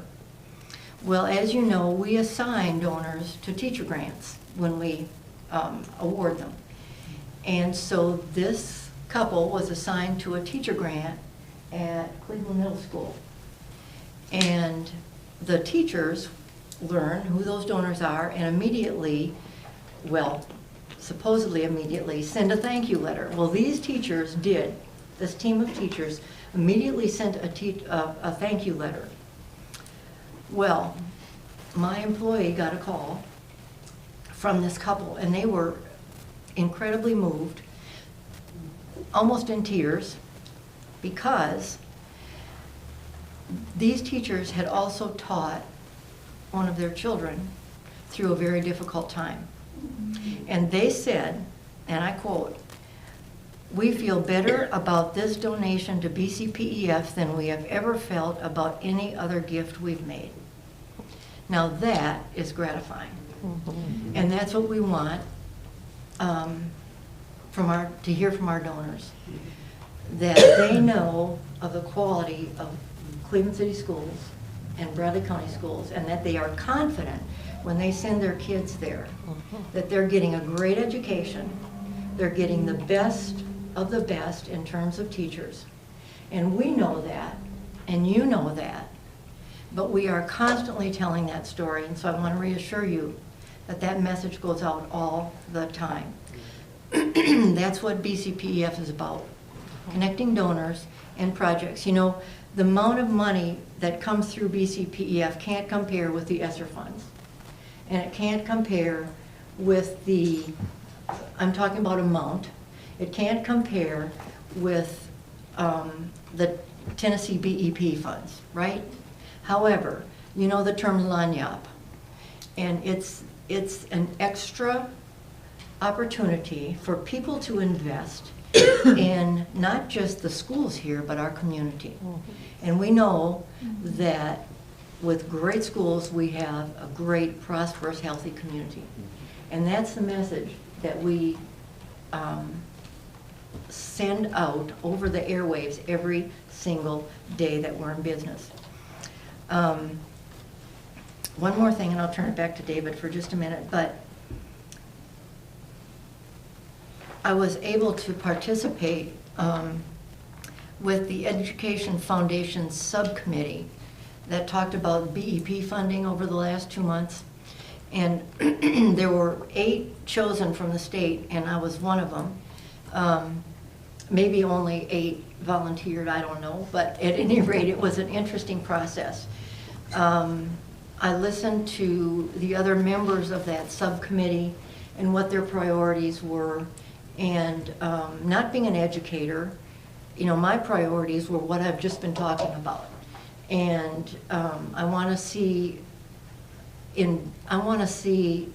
the investment in public education make a difference, regardless of how it happens. So listening to you tonight and considering the changes that are forthcoming, know that we're right there with you. And if we can send messages in any way that would be helpful, we're more than willing. It was an interesting process. I don't know if we made a fig's bit of difference, honestly, but it was worthy time spent. And it was interesting to meet those other 7 people also. So, David. I'm almost through. I just want to make sure. Hey, oh, you see the color. I just wanted that noted. Mr. Cloud. Yes. Mr. Cloud and I grew up as the crow flies about a mile apart. Yep. So I want you to know something. I'm very proud of you. In behalf of all the residents that live at the base of Big Frog Mountain, and all the residents that live at the base of Round Mountain, and all residents of Cookson Creek Road, we're proud of you. We appreciate the way you spent your life, and we're honored to have this time with you. Just one of many. Think about the number of people that lived up there, and we have one former chief of staff at Erlanger Hospital. She lived just a few miles past us in a house that didn't have any running water and all of that. She certainly furthered herself, and a lot of us have college education and turned out to be something no matter what. Yeah. Tommy and I used to swim in the same creek, sometimes with clothes on. Yeah. That's right. They caught the last part. That's the way to end the report right there. That's right. Thank you. That was Next, Howard, next. Leah? Thank you. I don't know, that's a tough act to follow. Thank you, David and Lynn. Excellent report. And we always love to have you here, love to hear what's going on. And I know you all work tirelessly for all of our students. And they say when the creek rises, it raises everybody's boat, right? Yeah. And that's what you all do. You help Now, us. Lynn tells stories too, because when you run for office, they tell you one meeting a month. She tells her people the same thing, and then, here's Mr. Beckler and all the other folks that come. So. That's right. There you go. There you go. Went from nothing to 0. Very good. Thank you all for being here tonight. All right, I believe it's time to hear from Leah, and I think she cheered her last cheer this last weekend. I did. What a high note to go out on. I know. It was a good one. All right, you want to Really give us your exciting. report? All right, so as many people know, the team state duels for wrestling were held this weekend, and we had both our girls and boys teams there. The CHS girls finished 3rd in the state, which was really cool because it was their inaugural year. They were part of the first sanctioned high school girls wrestling match in the United States. So they'll go down in CHS history, Tennessee history, and American history, which I think is pretty cool for our girls. And then our boys also made history this past weekend because they won the state championship for the 5th consecutive year. Wow. So if anything is big in Cleveland, it's wrestling. That's for sure. And then the individual region tournament will be this weekend at Walker Valley, and the state individual duels are at the end of the month, and we have several boys and girls that will be competing at that. Boys basketball has a current record of 13-15 with 3 games this week. Tuesday, McMinn is at home, and this will be senior night. Thursday is the makeup of the Bradley game at home, and we will recognize the 1997 Boys State Championship team. This is the 25th anniversary of them winning the state championship. We will also recognize the 2021 Girls Track 4x100 team. Friday, we will we will play Farragut at home. Girls basketball has a record of 20-5 with a district record of 9-1. The girls will play the same teams as the boys. The district tournament will start next week in McMinn. For swim, the state swim meet will be held this weekend at UTK. Sarah Pirtle, Allie Hutchings, Ella Lipscomb, and Jaden Dockfinnis are all going to be competing there. Track competed at the indoor state meet this past weekend, and the 4x100 girls team won. This is their back-to-back state title. Winter Guard had a competition this past weekend at Kennesaw Mountain High School. They came in 5th in their division, and their next competition will be on February 19th in Woodstock, Georgia. Spring sports will start at the end of the month, with soccer having a scrimmage on February 22nd. Renaissance had a competition this past weekend and had a good performance. Drama will have their performance showcase this coming Saturday and Sunday at CHS.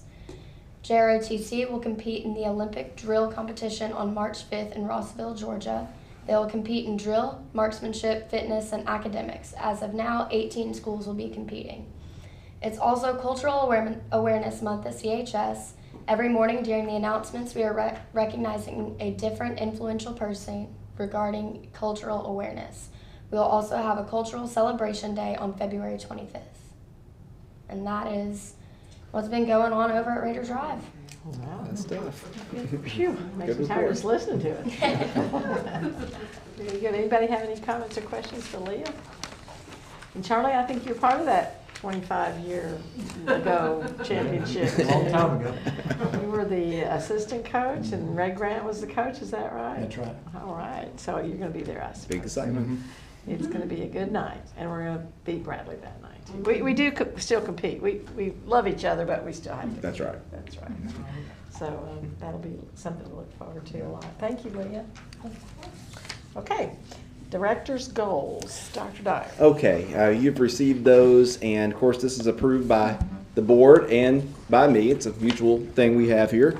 I've approved it because I wrote it, so that's where I am on this. So open for your feedback or approval.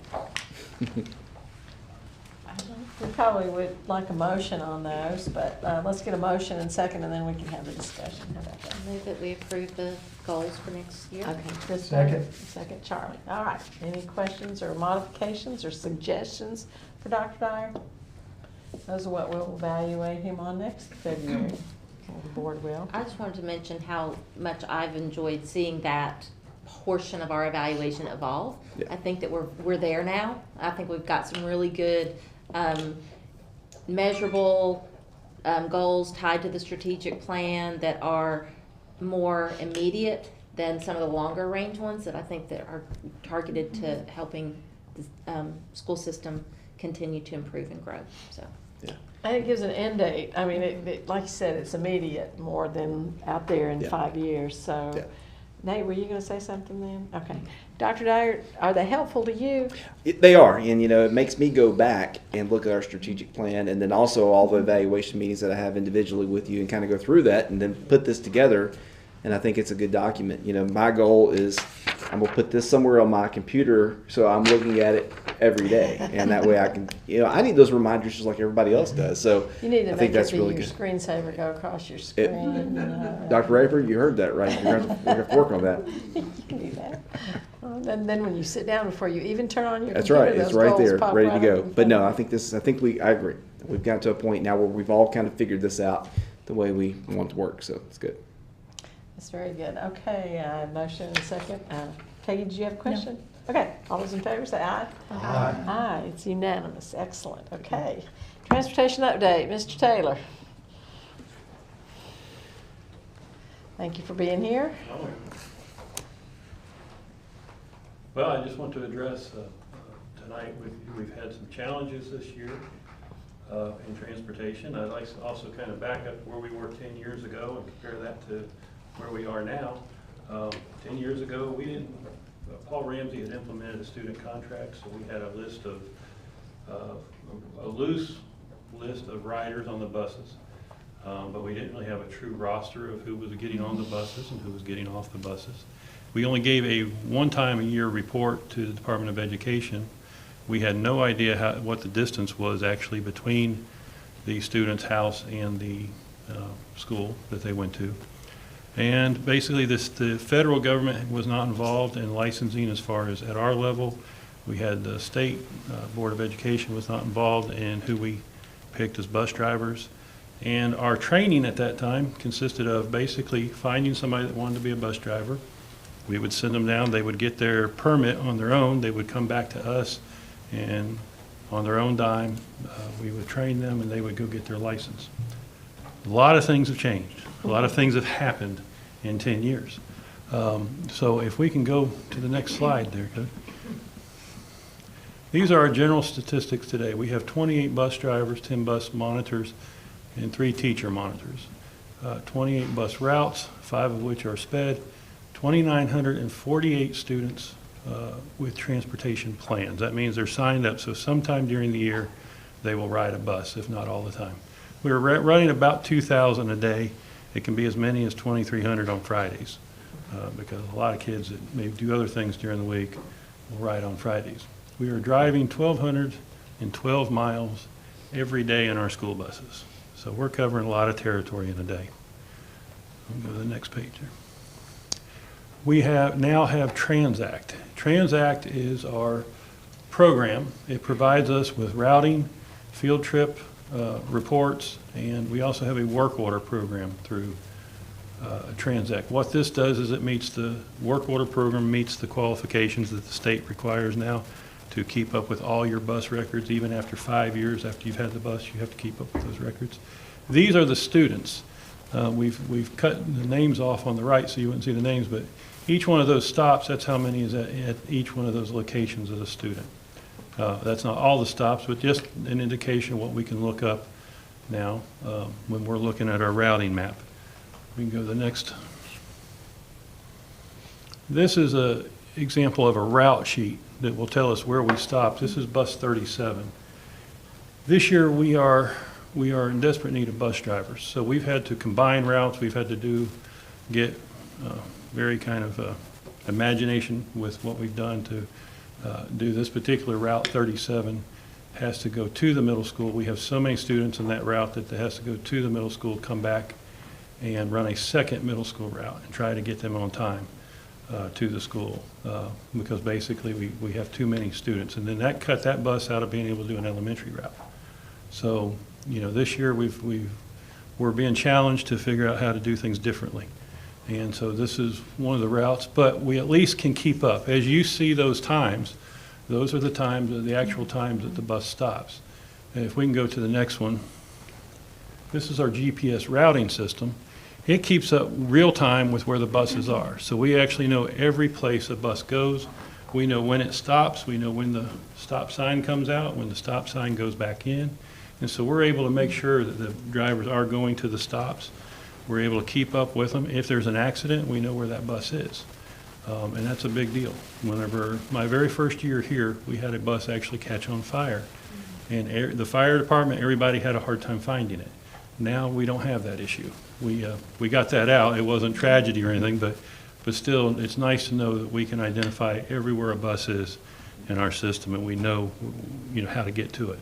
And so that's another fairly new thing we did a few years ago, as you're aware of. We brought that to you before. Go to the next. This is we started last year, and this year with COVID, with the bus driver shortage, and with us running so close to times, anytime a bus breaks down now, we notify. As you can see, so far this year, we've sent out 194,000 texts and emails to parents notifying them of a bus being late or a bus not being able to make it. So at least now we are able to do that. We can take this system and dial it all the way down to a particular bus stop if needed. But most of the time we let parents know, you know, the day before if we can, and our situation with the buses so they can at least make preparations in the event that we're not able to provide a driver. Like I said, this has really helped us out tremendously this year. I don't know what we would have done had we not had this year. So we can go to the next. So we have some basic laws we have to follow. One is our SPED students have to be taken to school. There is no exception. So if I get short on drivers, if I have a SPED driver out and I don't have a spare driver or a dispatcher or somebody I can put in that bus, then we're having to cancel a regular route and put that driver on the SPED route no matter what, because SPED routes must be run. That's all there is to it. And we fortunately haven't had to do that a lot this year. But right now, for instance, we have a driver who is out. He'll be back next week, but our dispatcher is running that route because that's what we're down to, and we have to cover that route. Our regular transportation is not required. We say it's a privilege. We say it's a service.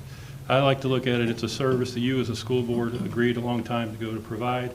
And it's hard for people to understand that. They assume that it's like regular education, that it has to be provided. But unfortunately, you know, it's not a have to, but our parents are finding out that they are very dependent on it, and as you can imagine. Our current conditions by the pandemic have created a difficult situation for our routes. And we've done everything we can. We've combined routes. We've got split runs. We have teachers staying late. Ms. O'Brien can tell you she's actually had to go in very early this year at times to handle split runs that would have to start with the high school and do 2 high school routes and then try to make the elementary and keep them on time. So it's been a difficult year trying to work that out, and some days we just fortunately have gotten situations where we couldn't. And we've had to notify parents that the bus wouldn't come. You know, what's causing that? And I think that's where, if we go to the next. It's happening across the country. You have Connecticut specifically, I think of. They called out the National Guard this year to drive school buses. There's been a couple of states that have had to do that. You've got $2,500 sign-on bonuses. You have truck drivers, a huge shortage of truck drivers. So guess what? Our drivers have CDLs. They can go make $24 or $25 an hour driving a dump truck. So we're competing with other occupations where they can work full-time and get full-time benefits and get holidays and get a lot more on an hourly basis. So that's really tough. This year specifically, I won't name, it's a health organization that came back this year that after the pandemic needed drivers, and we lost 4 bus drivers just to that one organization. And for that reason, because it was full-time and better benefits and so forth. So that's what we're competing against now. It's tough to have bus drivers and get bus drivers when you have the same exact license that they need, these other construction companies and other trucking outfits need. We can go to again, where do they go? They find better pay with an easier schedule. Our drivers have to break their day up. Some need the benefits, and then some, as you can imagine, a lot of our bus drivers are retired. And as they get older, they get to where they no longer need the pay as much, and then they go ahead and fully retire, or they have health issues. And so that's where we're losing a lot of our drivers. As they are getting older, they're going ahead and retiring out. On D, you can see there, Antioch, Tennessee, there was a advertisement from $24 an hour. Next one. So here's what's made it hard on us for hiring drivers, and I don't disagree with anything that's happened. But in 2017, we had a tragic accident in our state, and the year before we had an accident. And so the state implemented some new driver's laws, and I think I provided a packet just to show you what our drivers now have to go through. Before, there was very little training that was actually documented. The driver just got their license, and then they were in a bus driving.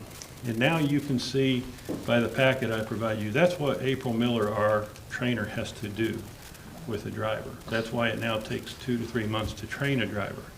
And if you look on the last page, both her and I have to actually sign off saying that that work has been done with the driver. And so that puts us in a liability if we're not being honest. So that's what started in 2017. We can no longer hire anybody under the age of 25. And this extensive driving, you can't get people to do it for free anymore. So we generally have to hire them as monitors on the buses and as they train, and then once they get their license, then we make them a driver. So that's been a huge change. Now what we're dealing with is starting today, the Federal Motor Carrier Safety Administration implemented a entry-level driver training. And that started today. So now all drivers, we must have trainers that are formally registered with the federal government, which ours is.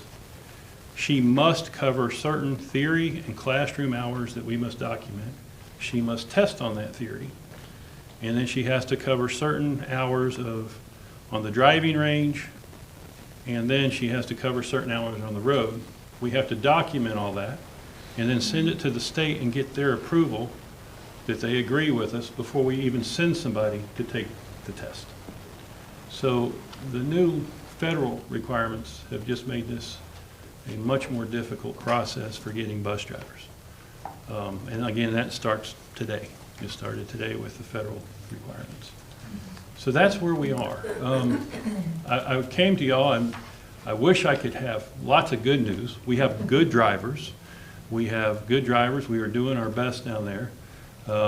You have provided good transportation equipment. We have waiting to hear when our 4 buses come in that we were able to use ESSER money to purchase. They should be in any time. But I want you to know, because you are probably hearing from the parents, or if you haven't, you probably will from time to time, because we aren't making our routes every day. And it's not a lack of trying. It's just the drivers are not out there. We've been advertising on the radio and we've been doing some other things. We've done Indeed, we've done in the paper since school started, and we just have nobody knocking on the door to become bus drivers. So, that's where we are. And I would rather you know that and know where we are than you get surprised. So, but like I said, I do think we've made a lot of strides. We know where every child is now with this routing software. We know where their bus is. We know we can account for every child on every bus. And that came into play. That was stressed with us this summer. That in the last 2 incidents where we had major accidents and we had fatalities, the fact that one of those buses did not have a roster, and it was morbid, but they didn't have a roster, and the parents had to wait 2 hours to find out whether it was their child who had perished or not. And I don't think any of us want to be in that situation. So it's extremely important we keep up with our children. We know who's on these buses, and that we follow these rules and laws, and that we do have qualified drivers. Nobody wants to have that regret either. But any questions? I appreciate what you do, Al, because the safety of our students is number one. I mean, you've got a very tough job just filling the drivers, and you and Dr. Dyer are tremendous about it. If we have a fender bender, we know about it right away. So before we get a call and you tell us that the children are, everybody's okay, and hang in there, man. I know it's tough getting drivers. Well, we've got parents that are calling aggravated, and we understand. We totally understand. It's just there's only so much you can do. Al, when you realize that a bus will not be there to pick a child up, are you able to get a hold of the parent usually, or? We are, most of the time, we are using the same thing in our power schools. So we use that to send an email and a text. So as long as the parent has kept their information updated, then yes, they will get notified. And if we can do it the day before, we will. Unfortunately, just like, some people don't get sick until early morning hours, and there's the occasional time that we have to notify them that morning. But for the most part, if we know it, we will notify the night before. No, is there anything that we can do to help? Dan Howell has been a very big asset. And without going into too much, we've had issues with the Driver's License Bureau. And they've not made it very easy to get, once we do all the training, they've not made it easy to get drivers licensed. There's been some real problems there. Dan Howe's personally gotten involved and gone to the head of the Department of Safety, the head of all the driver's license as well. We are meeting with that person here in a few weeks, several of us transportation directors. Mr. Howe has just gone above and beyond. He understands the problem. It's not an easy fix, but he's working on it. And I do want you to know that. Greatly appreciate that he's gotten involved with this and that he sees the need. And that's where we would need your support. I think number one is our transportation, our daily budget closely matches what we are, the part of the BEP that they designated for transportation. And I would say that probably the biggest thing we need to know about and we need to consider is what, especially while they're looking at the BEP, it's going to be hard to move forward and get drivers unless we get them vested in their job, which means full-time drivers and benefits. And unfortunately, I think that's what we have to really start looking at in the whole state, because in the whole state of Tennessee, for the most part, the drivers are either contract and they're part-time, or even if they work for a system, they're part-time. And I think we're getting to that point where the state's going to have to look at that as an issue and start looking at, like I said, if there's a big difference when somebody's vested and they're getting insurance and benefits and they're full-time. And I really think that's where we're heading if we're going to keep drivers. Yeah, I totally agree with you, and I'm sure all school systems are having this issue from what I see in the paper on the news. Right. And I appreciate everything you've done, and all the drivers that are coming in every morning early. One thing that caught my attention the other day when I was looking at this, it might have been the bus a while ago, is that at 6:14 a.m. we have a student sitting on a school bus. Yes, sir. And that is just tremendous to me, you know, that people, I'm certainly not up at that time of the morning, and I don't plan to be, but yeah, I did that for many years. But that's amazing for a student to be sitting on a school bus at 6:14 a.m. And I know we have to do that because of the routes and the number of students and all that. Well, we're affecting our sped teachers, for instance, at Stewart. They've been great, but we've lost drivers this year to the point that we've had to double up our sped buses. I know. And when you double those routes up, then it actually puts your teachers working over later too. So it doesn't just affect bus drivers and kids getting home properly, it affects our teachers and our keeping them them having to work over as well. And so it just affects everything system-wide. Thank you. Nick has a question. Do we have the maintenance building on our tour? We do. Okay, great. Yeah, because if we didn't, I was going to ask. Yeah. Because to go there and see in person what they do, right? The magnitude, yeah. It's eye-opening. Yeah. And so I appreciate everything that you and your team are doing. Yeah. Well, thank you. That's up for May. I will say, part of the discussions going on with the funding at the state level, superintendents have pushed hard for, right now, you're not funded for about 1.5 miles around a school. We're pushing to fund every student that rides a bus, because then you have additional money to do some of these things with bus drivers and other things that we know need to have happen. So we're pushing on that end. Don't know if that'll be part of the initial or the final formula or not, but we'll see what happens. But it will take additional state dollars if we ever want to really increase the pay for bus drivers. You can't do that out of local dollars. It's too many people. So we'll need state funds to make that happen. That's important. One of the reasons we have this transportation report on our annual agenda is it's very important, I believe, for the board to hear this, but not just us, then the public can hear it as well, that we are doing all that we can to not run two routes, for one school, or sometimes not even have a route because a bus driver's sick. And it's really important, I think, that everybody understand that. And I think we all have confidence in you, Hal, and your department that you run over there, that we love the people that work over there. I sat in an empty school bus one time and looked in the rearview mirror and just envisioned 80 kids back there and thought, I would not be cut out for this job. So it's not, even with full-time benefits, it's not going to be the job everybody wants to do, because it's a tough job. It is. It's a tough job. And so we appreciate our bus drivers. We have great drivers, probably the best group of drivers we've ever had right now. Would you So, thank them for the board, for what they do every single day? We really appreciate it, and we see them out there in those yellow school buses. Oh, yeah. We know that's a hard job, and we don't diminish that responsibility they have for the safety of those children. It's just amazing, and we're thankful for them. Well, and two, we can't forget that they often set the tone for that student's day. They They're the do. first face that they see for Cleveland City Schools, and they greet them with a smile. They tell them to come on, and they're welcome, and, you know, that's a gift that they're giving every child.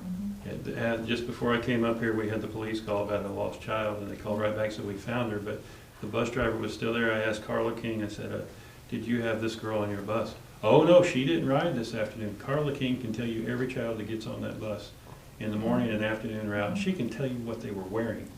I can't imagine it, but that's how much she cares. Yeah. And we're fortunate we have drivers that care that much. These bus drivers become the kids' friends. They do, they do.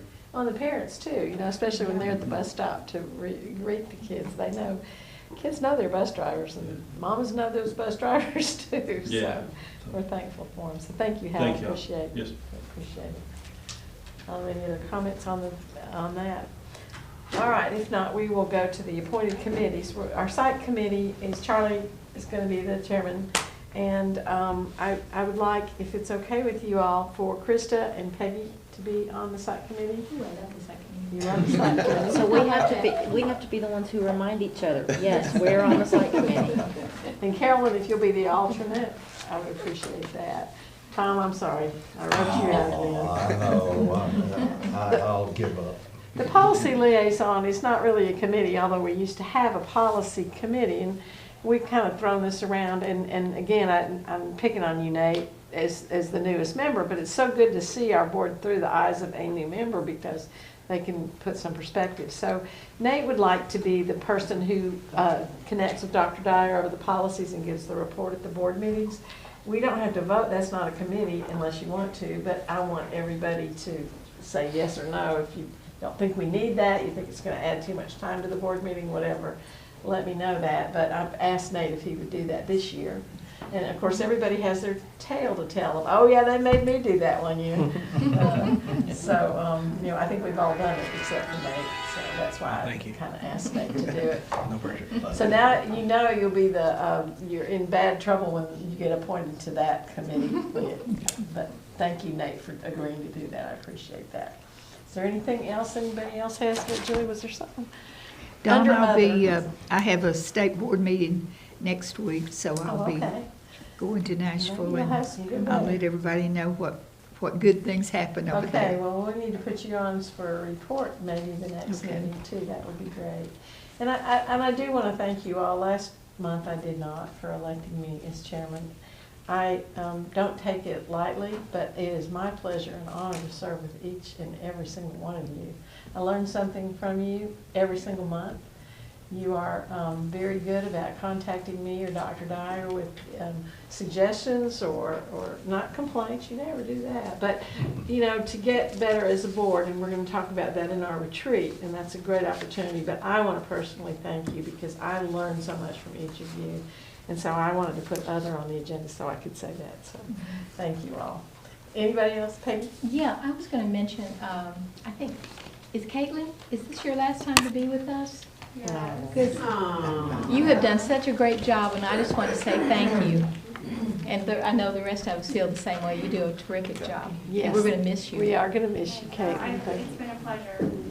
I've learned a lot, and I've never covered the education before coming to Cleveland.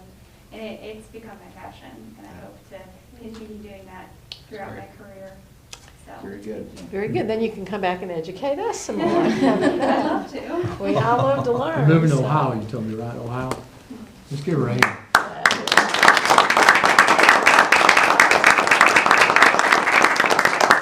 Thank you very much. Okay, if there's nothing else, we will adjourn by general consent. Good night, everybody.